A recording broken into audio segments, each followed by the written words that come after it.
L'odi contra qualsevol signe de catalanitat, per inofensiu que sigui, desperta avui més odi que no pas durant el franquisme.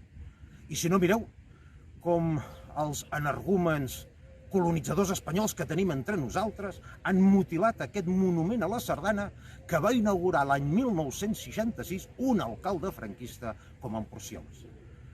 No suporten, no toleren ni la llengua, ni la cultura, ni qualsevol signe de catalanitat, encara que sigui folclòric, cosa que sí feia el franquisme.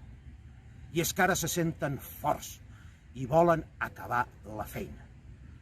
I se senten forts perquè al capdavant d'aquells que representen l'independentisme oficial tenim una gent que no respon amb la contundència i amb la duresa que requereixen aquests atacs a Catalunya.